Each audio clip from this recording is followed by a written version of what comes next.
이제 이어서 설명을 드립니다. 최우는 30년간 집권을 했는데 아주 원칙주의자입니다.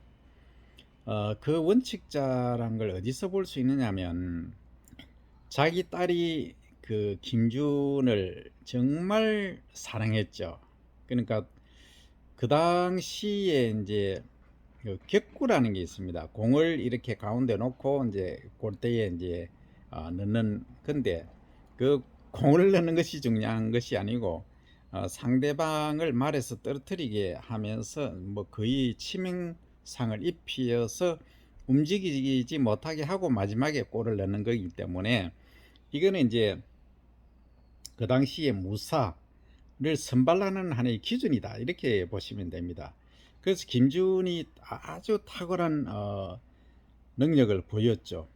거기에 이제 이 최후의 따님이 아예 홀딱 반했죠. 그래서 노비의 신분에서 나중에 이제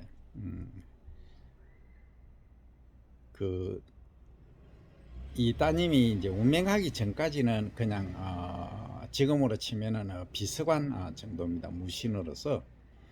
그래서 너무 참 그 드라마 보시면 아시겠지만 대단한 실력을 발휘했었죠. 그리고 원래는 이 김준이라는 분은 선임 출신입니다. 선임 출신인데 여러 가지 사정으로 인해서 거기도 또 사랑 얘기가 참 너무 많이 나옵니다. 이 김주혁 선생님은 이 사랑하고 너무도 본인은 가만히 있으리가 하는데 주변에서 너무 사랑하는 사람이 많은 것이 탈이었습니다. 어쨌든 최후의 이 따님이 이제 드라마 속에 김준을 너무 좋아했죠. 그래서 결국은 어쩔 수 없이 자기는 이제 아버지가 시키는 대로 결혼을 할 수밖에 없었고 결혼 속에서도 마지막에 이제 이혼을 그 당시 고려 시대에 이제 이혼을 할 수 있는 그런 풍속이 법적으로 그게 제정이 되어 있었더라고요. 그래서 이제 결국은 이혼을 하고 이제 김주은과 결혼을 하려고 했는데 김주은은 반대를 하죠. 그러니까 월화라는 아씨가 있었습니다. 하여튼 스토리는 너무 복잡하고 그래서 이제 최후를 보면 결국은 그 딸하고 결혼한 사이가 이제 누명을 쓰고 결국은 운명을 하게 됩니다. 반란을 일으켰다고 사냥하러 갔는데 그 사냥 가는데 너무 군사를 많이 때리고 간 것이 혐의였죠. 그러니까 본인이 아닌 같이 따라온 사람들이 많이 군사를 데리고 온 것이 결국은 이제 모함으로 인해서 역적으로 몰리게 돼서 참사를 당하게 됐는데 결국 나중에 이제 그것이 밝혀지면서 거의 모함이었다 하면서 결국 거기에 이제 최후의 따님이 개입돼 있다 해서 사역을 내리죠. 그러니까 그 당시에 권력으로 보면 사역 안 내리고 그냥 지나갈 수도 있는 겁니다. 직접 개입한 거가 아니기 때문에. 그래도 그 원칙에 의해서 사역을 결국 내리는데 두 번을 이제 거절을 하고 마지막에 최후를 시키죠. 네가 가야 되겠다. 니를 기다리는 모양이다 해서 마지막에 그 절에서 사역 받으면서 이제 나누는 얘기가 결국 사랑의 마지막이었습니다. 그래서 이런 말씀을 하죠. 아시가 이제 이성에서는 우리가 사랑을 못 이뤘지만 다음 생에 태어나면은 꼭 내 사랑을 받아다오. 이런 참 애절한 짝사랑에 관한 얘기를 합니다. 그래서 최후가 그 정도로 이제 가족들한테도 아주 냉정했습니다. 그래서 거기 사실 최후의 원부인이 있었는데 운명하고 계모가 들어왔죠. 이 계모가 이제 결혼하기 전에 이제 여기 재혼하기 전에 결혼을 하고 이제 애가 한 명 있었는데 결국은 자기 신랑도 이제 왕이었죠. 그래서 이제 중미쟁이가 있었죠. 당연히 있겠죠. 거기서 소개할 때 여러 가지 얘기를 하면서 누구 장군의 부인이다 이렇게 얘기를 하니까 참 안 됐다 이런 식으로 하니까 딱 이런 말을 하죠. 그러니까 국가가 없이 어떻게 남편이 있을 수 있겠습니까? 이런 얘기를 합니다. 거기에 최호가 완전히 홀딱 빠졌죠. 그 말에. 결국은 이제 그래서 이제 첩으로 들어갔는데, 첩이라고 하나요? 두 번째 부인입니다. 그래서 이제 두 번째 부인으로 들어가서 자기 이제 그 바깥에서, 그러니까 처음에 결혼해서 낳은 아들을 결국은 키우려고 생각하다 보니까 처우가 하는 걸 보니까 야 정말 이게 무서운 데거든요. 근데 자기 이제 친정 아버지가 많이 잘못했죠. 어쨌든 그건 드라마를 참조하시고, 결국은 제가 오늘 말씀드리고자 하는 내용은, 최후는 호락호락한 인물이 아니었다. 뭐 전도한 것부터 생각해 보면은 몽골에 대항하기 위한 거다.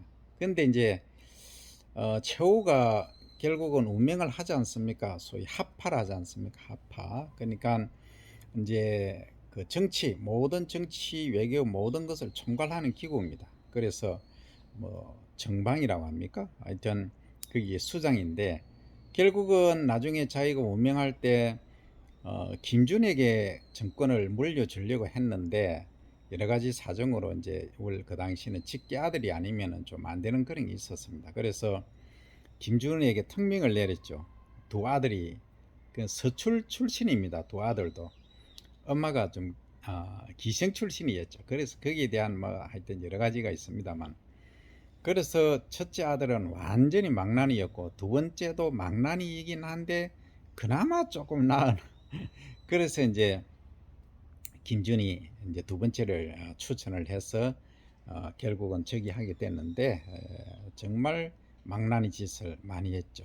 그 계모를 죽이고 자기 이제 이복 동생도 죽이고 막 여러 가지 뭐 엄청난 살인을 저지르게 됐죠. 결국은 자기 1등 의식이죠. 자기 엄마가 이제 결국은 기생 출신이다 보니까 거기서 시작된 것. 그리고 자기가 능력이 없는 것, 여러 가지 자기보다 좀 뛰어나고 우월하면 뭐 죽이는 그런 비행을 일삼고, 아주 정치하고는 관계없이 매일 저녁에 술만 마십니다. 결국은 어 이게 김준이 하고 주변 사람들이 이래서는 안 되겠다 해서 김준이 결국은 결정을 하게 되죠. 그래서 이제 그 약을, 그러니까 아무도 그 당시에 뭐 누구도 이 맥을 짚어서 찾아낼 수 있는 방법이 없는 약재를 이제 음식에 타서 먹여서 결국은 보냅니다. 보내는 그 과정, 그 앞에 어떤 일이 있었냐면은 김준이 찾아갑니다. 독대를 하면서 전부 병사들하고 싹 주변에 다 물립니다. 물리고 호통을 치죠. 내 이놈 하면서. 그래서 원래 자기가 스카우트 되기 전에 약속했던 것들이 있습니다. 그걸 이행을 하지 않고 해서 막 거기서 소위 발발미죠. 막 용서를 빌고 하죠. 그래서 나중에 이제 나가고 나서는 또 뭐 원래 상태로 돌아오고 하는데, 그래서 김준이 도저히 안 되겠다 해서 결국은 결심을 하게 돼서 이제 음식물에 그것을 서서히 중독돼서 죽는, 그러니까 뭐 배탈, 뭐 배가 아픈 그런 정도로 이제 해서 서서히 죽게 하는 그런 약제를 통해서 죽였습니다. 죽였는데 죽기 직전에 이제 최양이 하는 말이 있습니다. 김준을 꼭 만나야 되겠다 하니까 옆에서 난리가 나죠. 최양백이라고 있습니다. 이 최양백도 참 문제입니다. 이 가신이라고, 그 당시는 가신은 아주 이제, 그러니까 정치를 다 하는 곳이니까 교정 도감 정방 이런 데서 모든 게 다 이루어지지 않습니까? 그러니까 군권과 정권 모든 걸 다 장악하고 있는 수장이죠. 그래서 이 처음에 이제 개구제 격투 그 할 때에 이제 사실 김준을 키워준 사람입니다. 근데 아주 친한 친구였는데 결국은 가신, 그러니까 큰 이제 집안의 신하죠. 내부의 신하가 따로 있습니다. 그래서 이제 이게 주인을 잘못 섬겼죠. 그러니까 주인이 호통치면은 막 그냥 꼬릉지 내리고 직언을 할 줄 모르는 그러한 그 바보로 이제 전락이 되었죠. 그래서 결국은 나중에 이제 뭐 죽음을 맞이하고, 또 이게 최양이 이제 죽으면서 김준을 꼭 보고 싶다, 그래 용서를 빌고 싶다 이렇게 얘기를 하죠. 근데 결국은 이 최양이라는 인물은 최후하고는 비교 자체가 안 되는 인물입니다. 비교할 수도 없고 이건 아주 몰상식한 술꾼에다가 뭐 하여튼 뭐 입으로 제가 얘기하면 입이 더럽혀지는 그 정도의 아주 그런 그 인물이었습니다. 어쨌든 그 인물 때문에 결국은 고려의 무신 정권이 추락하게 된 계기가 되었습니다. 그래서 아무도 이제 그 신임을 할 수 없는 그런 지경까지 가게 됐죠. 그래서 결국은 김준이라는 인물이 무예도 출중하고 학식도 아주 출중합니다. 그래서 최후가 자기 아들로 삼았습니다. 그래서 최양을 이제 옹립하기 전에 그렇게 얘기를 합니다. 형님으로 모시라, 그리고 스승으로 모시라 이렇게까지 했거든요. 결국은 이제 그 말을 듣지 않고 결국은 말 그대로 지 맛대로 하다가 결국은 먼저 갔습니다. 이런 걸 보면은 그 아버지의 유언, 그러니까 30년 정도 집권했으면 정말로 앉아서도 뭐 천리를 볼 수 있지 않습니까? 그래서 그 말을 세게 듣지 않고 지 맛대로 했다. 그게 이제 사주로 보면은 우리가 뭐 분명히 나옵니다. 화의 기질이 아주 강한 또는 금의 기질이 아주 강한 그런 경향일 겁니다. 그래서 오늘은 사주를 논하고자 함이 아니고 그 아버지와 아들, 그러니까 아들이 품고 있는 자기의 열등의식에서 비롯된 그것이 결국은 고려의 발전을 위해서가 아닌 자기에게 자기가 이제 기생의 의미가 기생이다 하는 또는 자기를 조금 이제 곁눈질 하거나 조금 이상하게 보는 그런 사람들은 다 처단을 하는 결국은 이제 정치가 아닌 살인마가 되는 그런 경우가 되어버렸죠. 그래서 옹립할 때 그 김준이 결국은 후회를 많이 합니다. 그러니까 그게 아마 8년인가 집권을 했거든요. 그 8년 동안이 정말 이 긴 기간인데 완전히 뭐 고려를 망쳐놓았죠. 하여튼 그랬습니다. 뭐 어떻게 보면은 그런 멍청이가 있었기 때문에 또 김준이 더 이제 빛을 발할 수도 있었지 않을까라고도 생각할 수 있지만 아무튼 그렇습니다. 그래서 아버지는 정말 뭐 제가 객관적으로 볼 때 대단한 분이다.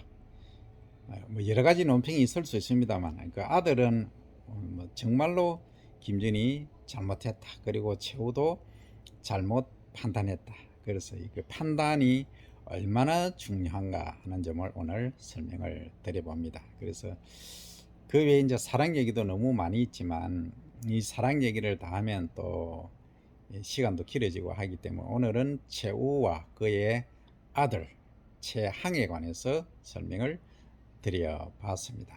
그 사이에 이제 김준이라는 인물에 관해서 또 설명을 드렸습니다. 자, 다음 시간에 뵙겠습니다. 감사합니다.